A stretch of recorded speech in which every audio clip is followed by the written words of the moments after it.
सिर्फ समझो जैसे कोई एक मीडिएटर होता है, सामने जो आता है बात यस उसे मिल जाता है, परंतु करने वाला कुछ और कोई होता है। स्रोत हमें दिखाई नहीं देता, हमें तो मात्र जल दिखाई देता है। इसी तरह से आप ये समझें कि इसमें मेरा कुछ भी नहीं है, मात्र हाथों से लिखा गया ये तो है, भाव भी बने होंगे, परंतु इसमें आशीर्वाद भगवान महावीर स्वामी का और पूज्य गुरुदेव का ही है। कई छंदों को पढ़कर तो स्वयं को भी लग रहा कि ये कब लिखा गया, कैसे लिखा गया, तो इसका मतलब है कि वो श्रद्धा के ऊपर आश्रित है, कोई गुरुदेव के आशीर्वाद के ऊपर ही आश्रित है। उनका नाम स्मरण करते अपने आप ही भाव बन जाते थे। तो इसमें आप लोग ये ना समझे कि मेरा सब कुछ है, सब कुछ मेरा नहीं है, मैं तो ये मात्र एक अल्प नाम से कुछ नहीं होता। नाम यदि है तो नाम से कोई जरूरी नहीं है कि नाम के अनुसार काम भी हो जाए, ऐसा कुछ नहीं है। नाम तो बहुत निक्षेप से बहुत कुछ रखे जाते हैं। मैं तो दिनवाणी आवाज है, द्वादशांग सागर है, और उस सागर में से हमारे पास में आज एक बिंदु भी नहीं है, क्योंकि जितना भगवान केवली प्रभु ने देखा उसका अनंतरा भाग को कह पाए, और जितना उन्होंने कहा उसका अनंतरा भाग गणधर स्वामी झेल पाए। जितना गणधर स्वामी ने झेला उसका भी अनंतमा भाग ज्ञान गणधर स्वामी व्याख्यान में ला पाए, और जितना वह व्याख्यान में ला पाए उसका अनंतमा भाग हमारे आचार्य परमेष्ठियों ने झेला, और आचार्य परमेष्ठि उसके लिए जितना उन्होंने झेला उसका अनंतमा भाग बोलीबद्ध कर पाए। तो ऐसे जैसे आपने जल छानने की एक प्रक्रिया देखी होगी, पुरानी प्रक्रिया में उसे 3-4 स्थानों से गुजरना पड़ता था। 3-4 घड़ों में सबसे ऊपर के घड़े में सबसे ज्यादा गंदा पानी रहता था। प्रक्रिया आज भी वही है। आप जल संस्थानों में जाकर के देखें, एक हौज में से जल दूसरे में जाता है, दूसरे में से तीसरे में जाता है, तीसरे से चौथे में जाता है। तो इस तरह से जब वो जा करके आगे आगे छन जाता है तब वो जल स्वच्छ हो जाता है। हमारी जिनवाणी भी हमारे लिए समझो उसमें से कितना सा मिल पाया है आज हमारे लिए।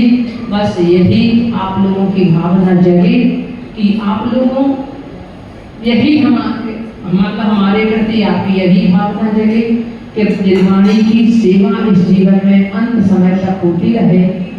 मैं जितना हमसे हो सके हम जिनवाणी माँ की सेवा करते रहें, और जिनवाणी की सेवा के साथ साथ प्रभु की भक्ति हृदय में समाई रहे।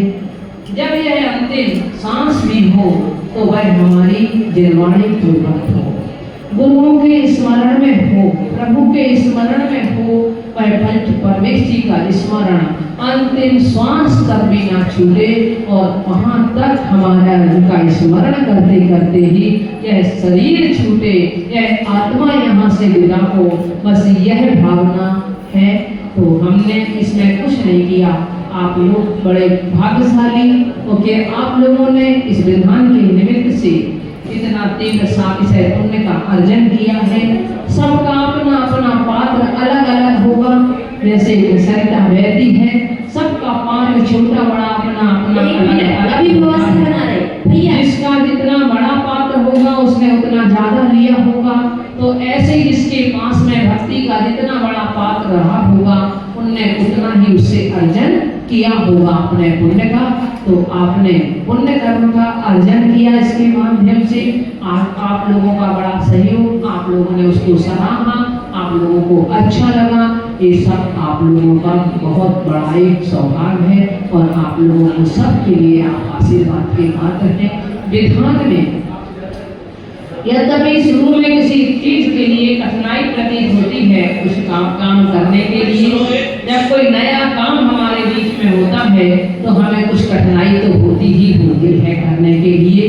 10 लक्षण पर्व यद्यपि सामने आ रहा है और 10 लक्षण पर्व में लोगों के इसके प्रति लोग पहले थोड़ा सा सोचते हैं कि अभी 10 लक्षण पर्व आ रहा है, उसके पहले हम और कोई बड़ा कार्यक्रम ना करें, क्योंकि हमारा 10 लक्षण पर्व सबसे बड़ा महापर्व होता है।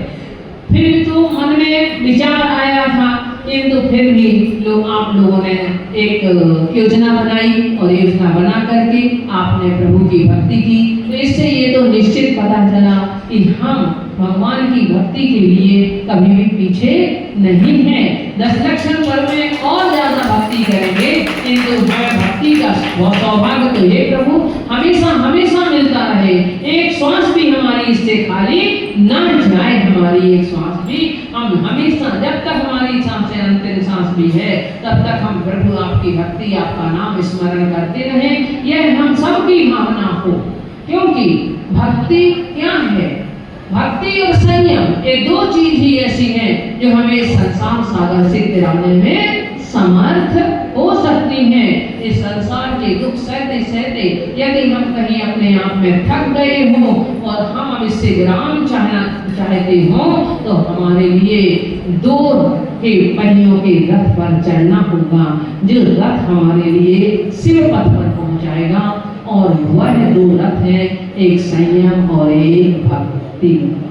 ऐसे आप सभी ने उसके बाद अभी एक छोटी सी नाटिका भी देखी कि सौधर्मेंद्र का वह दृश्य देखा, सौधर्मेंद्र और सचिन इंद्राणी का, कि उन्होंने अपना किस तरह से वह सौधर्मेंद्र प्रभु की, वो भी बाल प्रभु की मुख मुद्रा देखने के लिए लालायित होता है और सौधर्मेंद्राणी वह देने नहीं चाहती, क्योंकि अच्छी चीज जिसके पास आ जाती है वह किसी दूसरे को उसमें शेयर नहीं करना चाहता। जब उसे बाल प्रभु ही मिल जाते हैं, बाल प्रभु को देखकर ही इतनी खुशी होती है, तो हम साक्षात जब वो जिनेंद्र पद से विभूषित हो जाते हैं, जब उनका हम उनकी ओर दृष्टिपात करते हैं, तो हमारे नेत्र भी कम से कम उस तरफ आप पलक निहारना चाहिए, हमारे नेत्र भी ऐसे हो जाए जैसे बिल्कुल स्तंभित हो जाते हैं, तब कहीं हमारा प्रभु को देखने का वास्तव में उत्तम फल है। और कुछ देर के लिए आप लोग रोज देव दर्शन के लिए आते हैं और देव दर्शन के लिए आकर के आप 1 मिनट प्रभु की मुद्रा को बिल्कुल साइलेंट होकर के निहारा करो। आपके लिए उस समय लगेगा कि हाँ हमें कुछ प्राप्त हो रहा है, मात्र स्तुति पढ़ने से नहीं, मात्र अकेला चावल चढ़ाने से नहीं, मात्र द्रव्य चढ़ाने से नहीं, किंतु 1 मिनट में यदि आप अपना ऐसा निकाल लेंगे कि उस समय आप प्रभु की मुख मुद्रा का अवलोकन कर रहे हैं, तो उस समय समझो आपके लिए लगेगा कि हमारे लिए कुछ ऊर्जा मिल रही है। ऊर्जा सबके लिए प्राप्त हो। और विधान में यदि